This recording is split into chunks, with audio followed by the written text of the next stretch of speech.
സ്വാഭാവികമായും അത് ആ എക്സസൈസ് എന്തിലേക്ക് പോകും? കാർഡിയാക് എക്സസൈസിലേക്ക് പോകും ഇല്ലേ? തികച്ചും ധ്യാനാത്മകമായി ആസ്വദിച്ച് ചെയ്യാവുന്ന ഒന്നാണ് ഏത്? സൂര്യനമസ്കാരം അല്ലെ?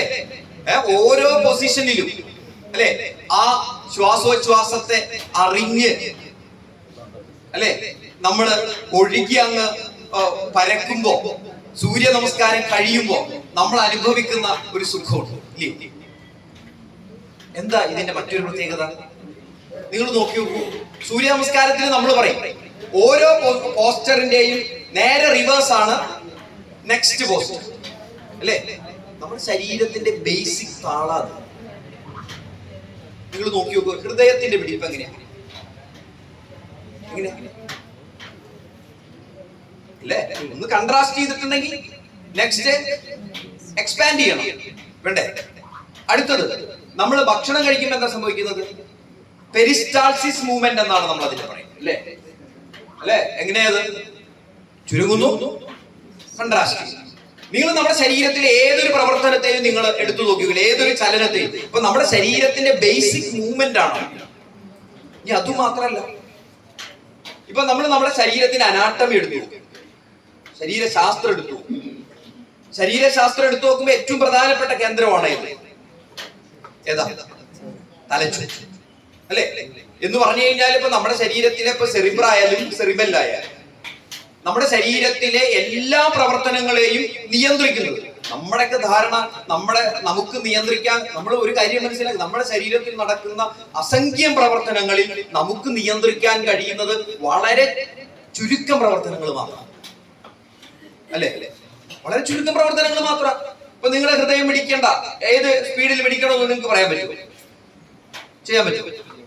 നിങ്ങളുടെ അഡ്രിനാൽ ഗ്ലാൻഡ് എപ്പോ പ്രവർത്തിക്കണം, എപ്പോ പ്രവർത്തിക്കാതിരിക്കണം നിങ്ങൾക്ക് പറയാൻ പറ്റുമോ? പറയാൻ പറ്റുമോ? പറ്റില്ല. മനസ്സിലായോ? ഇപ്പൊ നമ്മൾ സൂര്യ നമസ്കാരം ചെയ്യുമ്പോ പ്രധാനമായിട്ടും അതിന് വരുന്ന ഒരു ഗുണം എന്താന്ന് വെച്ച് കഴിഞ്ഞാൽ നമ്മുടെ നട്ടെല്ലിന്റെ വഴക്കമാണ്. എന്താ നട്ടെല്ലിന്റെ നമ്മുടെ ശരീരത്തിലെ പ്രത്യേകത? നിങ്ങൾ യോഗ എടുത്തു നോക്കി കഴിഞ്ഞപ്പോ ചന്ദ്രേട്ടൻ പറഞ്ഞു, നിങ്ങൾ ശ്വാസം വലിക്കുമ്പോ, ശ്വാസം വലിക്കാനായി നിങ്ങൾ എങ്ങനെ ഇരിക്കണം എന്നാ നമ്മുടെ ഡയറക്ഷൻ. ശ്വാസം വലിക്കാനായി എങ്ങനെ ഇരിക്കണം? നട്ടെല്ലുയർത്തി. അങ്ങനെ തന്നെയല്ലേ? ഇനിയിപ്പോ ഒരു നാടൻ ഭാഷയിൽ, ഒരു നാടൻ വർത്തമാനത്തിൽ നമ്മൾ പറയും അതൊരു നട്ടെല്ലില്ലാത്തവനാന്ന് പറയും. അപ്പുറത്തോ നട്ടെല്ലുള്ളവൾ. അത് മനസ്സിലായി? അപ്പൊ നമ്മളെ സംബന്ധിച്ചിടത്തോളം സൂര്യ നമസ്കാരം ഏറ്റവും കൂടുതൽ സ്വാധീനിക്കുന്നത് നമ്മുടെ നട്ടെല്ലിനെയാണ്. നട്ടെല്ലിന്റെ വഴക്കം. നട്ടെല്ല് വഴങ്ങിയാൽ നിങ്ങൾ നോക്കിക്കോളൂ, നിങ്ങൾ ഏത് ആസനാസ് വേണമെങ്കിൽ നിങ്ങൾ പോസ്റ്റർ വൈസ് എടുത്ത് നോക്കിക്കോളൂ അല്ലെ? അരക്കെട്ടിന്റെ വഴക്കമാണ് പ്രധാനമായും അതാത് പോസ്റ്ററുകളിലേക്ക് നമ്മൾ എത്തിക്കുന്ന ഒരു പ്രധാനപ്പെട്ട ഏറ്റവും ഗംഭീരമായ ഇടവേദ. ആസനാസിൽ നിങ്ങളൊന്ന് പറയൂ. നിങ്ങൾ പാദാസ്ഥാസനം ചെയ്യുന്നു, ചക്രാസനം ചെയ്യുന്നു, നിങ്ങൾ അർദ്ധ മത്സ്യേന്ദ്രാസനം ചെയ്യുന്നു. ശരിയല്ലേ? വേണ്ടേ?